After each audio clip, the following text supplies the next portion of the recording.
Tiga paslon yang berlaga di Pilkada Jakarta semalam sudah menjalani debat perdana mereka. Ketiganya beradu visi misi dengan tema penguatan sumber daya manusia dan transformasi Jakarta menjadi kota global. Calon Gubernur Jakarta nomor urut 1 Ridwan Kamil kembali menegaskan janjinya soal anggaran 200 juta rupiah untuk setiap RW dalam debat. Anggaran ini dimaksudkan agar masing-masing kelurahan dan RW bisa mendesain sendiri Jakarta global versi mereka. Kelurahan itu adalah ujung ASN, di bawah kelurahan ada RW. Itulah kenapa kita akan demokratisasi warga-warga Jakarta yang pintar untuk mendesain sendiri versi globalnya mereka dengan cara apa? Diberi anggaran 200 juta per tahun per RW, total 1 miliar selama 5 tahun, insentif RT RW, Dasawisma, PKK, Posyandu semua juga dinaikkan. Kombinasi ini bayangkan ada rapat di 2.700 RW dibimbing oleh Pak Lurah untuk mendesain masa depannya sendiri. Janji RK membagikan 200 juta rupiah setiap RW direspon oleh calon gubernur nomor urut 3 Pramono Anung. Pramono bilang alokasi anggaran untuk setiap kelurahan sebenarnya maksimal hanya 5% dari APBD. Hal ini sudah sesuai Undang-Undang nomor 2 tahun 2024. Pram lebih menekankan pentingnya balai rakyat di setiap kelurahan. Undang-Undang nomor 2 tahun 2004 sudah mengatur untuk keperluan RT, RW, dan kelurahan itu angkanya tidak boleh lebih dari 5%. Sehingga dengan demikian, apa yang akan kami lakukan untuk kelurahan, kami akan membangun yang disebut dengan balai rakyat. Sementara untuk memperkuat sumber daya manusia, calon gubernur Jakarta nomor urut 2 jalur independen, Dharma Pongrekun, menjanjikan bakal mendahulukan warga ber-KTP Jakarta untuk dapat pekerjaan dengan program Jaminan Babe. Jakarta, gubernur sebagai ayah daripada warga Jakarta itu harus mendahulukan yang ber-KTP Jakarta. Karena ternyata banyak yang masuk ke Jakarta dan itu membuat banyak dari warga Jakarta yang tidak punya kesempatan diterima di suatu pekerjaan. Akibat dari apa? Akibat belum atau kurang dipercayanya. Dengan program Jaminan Babe, maka kami sebagai gubernur akan menjadi waktu habis. Kita berikan apa? Debat kedua Pilkada Jakarta kembali digelar pada 27 Oktober mendatang. Publik pun menanti paparan program-program realistis untuk warga Jakarta ke depannya. Liputan Kompas TV.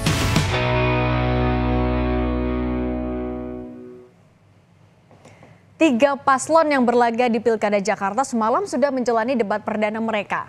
Ketiganya beradu visi misi dengan tema penguatan sumber daya manusia dan transformasi Jakarta menjadi kota global.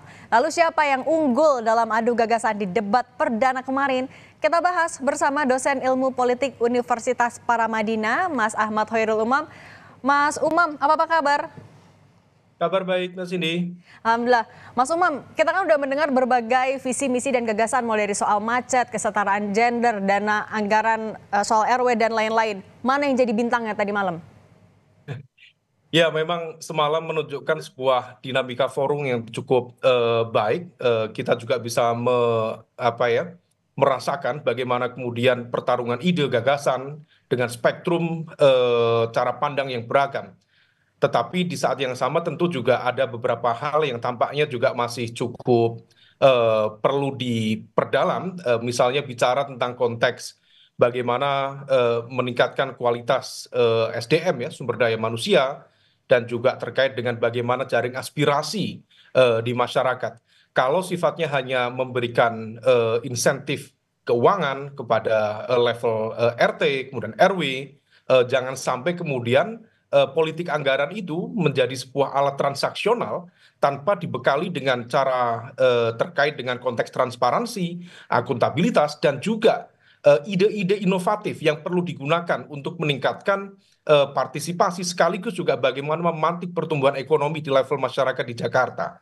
Nah, oleh karena itu hal-hal semacam ini perlu dipertajam dan apa yang disampaikan oleh sejumlah calon seperti dari Ridwan Kamil, kemudian Pak Pramono dan juga Dharma Kun, saya pikir itu bisa menjadi salah satu alternatif yang kemudian menjadi ukuran bagi pemilih untuk memilih di pilkada nanti. Mbak Tapi Cindy. kalau Mas Umam ngelihatnya secara umum dari 6 segmen kemarin, siapa yang paling menonjol? Dari gagasannya, dari gesturnya, siapa yang paling menonjol Mas Umam?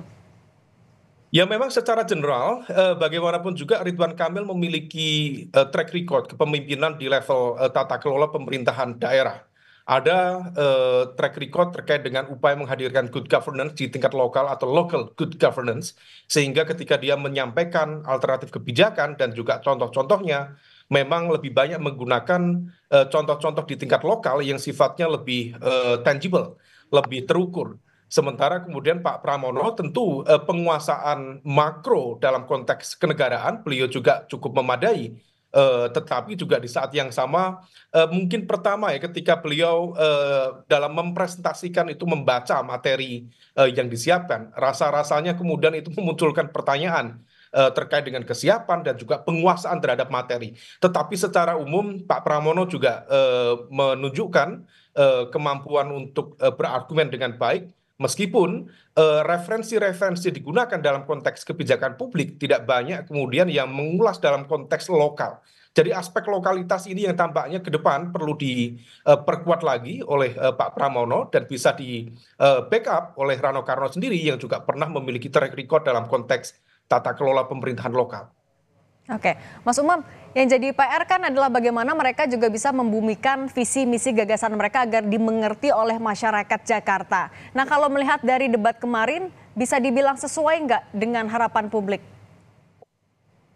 Ya, memang ini menjadi spektrum yang sangat luas ya. Karena misalnya bicara tentang konteks dana yang kemudian dijanjikan 1 miliar per 1 RW. Tentu dalam konteks kebutuhan sehari-hari, bicara tentang konteks masyarakat di akar rumput, nilai uang itu bisa saja menjadi sebuah magnet politik. Tetapi kemudian niat ini adalah sebuah upaya untuk menghadirkan bagaimana kemudian aspirasi di level bawah itu bisa tercipta. Lalu bagaimana kemudian 1 miliar itu digarap, diarahkan kepada apa, prioritas kebijakannya seperti apa, pengelolaannya seperti apa.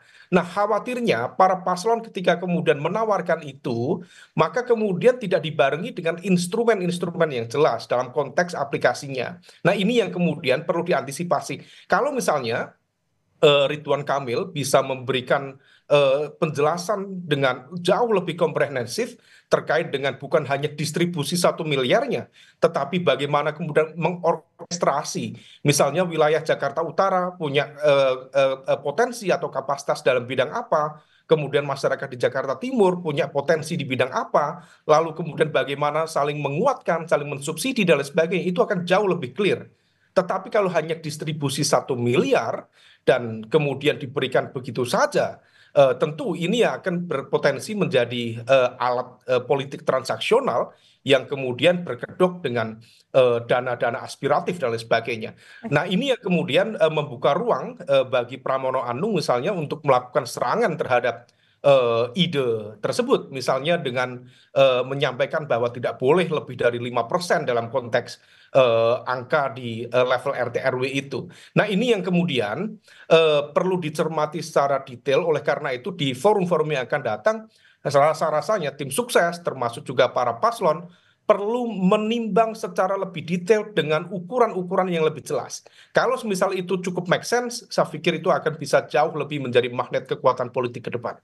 Oke, Mas Umam, tapi kalau kita juga lagi-lagi lihat secara keseluruhan, ada sanggahan, ada pertanyaan, tapi kayaknya minim adu kritik kalau misalnya kita bandingkan dengan Pilkada 2017. Kalau Anda melihatnya memang ketiganya lebih main aman atau ada atmosfer yang berbeda? Iya, memang situasinya cukup berbeda. Kalau misal di pilkada-pilkada sebelumnya, bahkan di 2017 terutama ya, ada kekuatan politik dengan menggunakan narasi identitas yang betul-betul menggunakan emosi dan juga perasaan yang begitu dalam, bukan hanya di level kontestan, di tim sukses, tetapi juga di masyarakat dan para pendukungnya. Saat ini kabar baiknya relatif tidak mencolok hal-hal semacam itu terkait dengan politik identitas. Maka kemudian pertarungan ide ini yang dimunculkan. Tetapi memang daya serangnya itu tidak begitu konfrontatif. Barangkali ini juga bagian dari rasa ewoh pakewoh terkait dengan konteks politik yang cukup cair per hari ini, bagaimana misalnya dalam konteks makropolitik positioning dari PDIP terhadap kekuasaan baru yang disponsori oleh Kim Plus juga ini kemudian menentukan masa depan pertarungan yang akan datang termasuk juga dalam konteks pemerintahan di masa depan. Nah, ini yang tampaknya memberikan nuansa dan juga atmosfer kompetisi yang tampaknya juga agak landai. Meskipun kritik-kritik itu tetap ada meskipun agak tipis-tipis ya.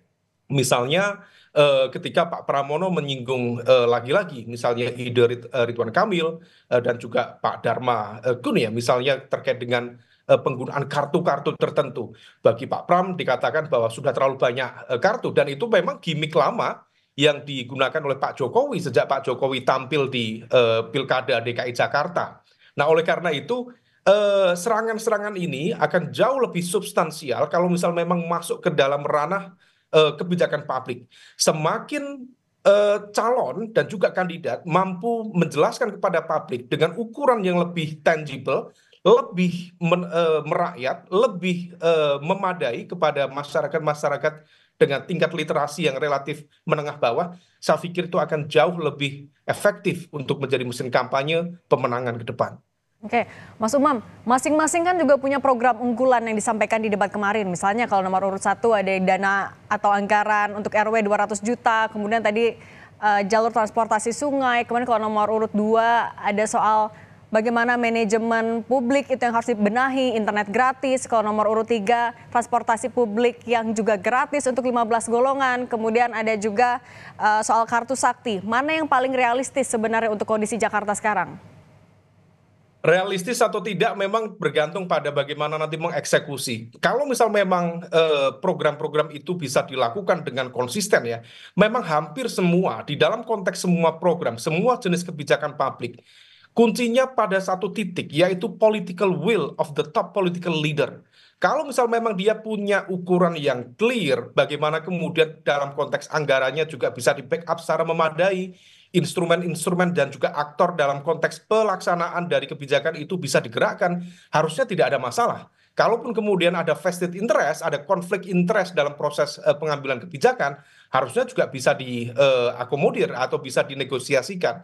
Nah, oleh karena itu, dalam konteks narasi-narasi tadi, misalnya terkait dengan konteks jalur sungai misalnya ya, itu ide lama, meskipun dalam konteks tertentu kita juga perlu mengukur apakah memang itu cukup visible dalam situasi kondisi sungai di Jakarta seperti ini misalnya, atau visi-visi yang lain, program-program yang lain. Yang terpenting dalam konteks ini, hadirkan program yang memang betul-betul real, menyangkut kehidupan masyarakat sehari-hari.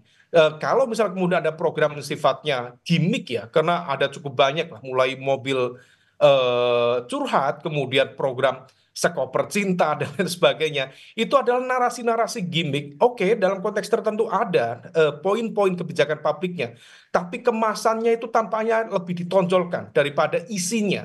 Nah, masyarakat itu membutuhkan isinya. Apa sih yang bisa didapat oleh masyarakat? Kalau itu bisa diterjemahkan secara clear, saya pikir lagi-lagi itu adalah ruang kampanye yang jauh lebih efektif daripada hanya bermain gimmick yang sifatnya hanya permukaan saja.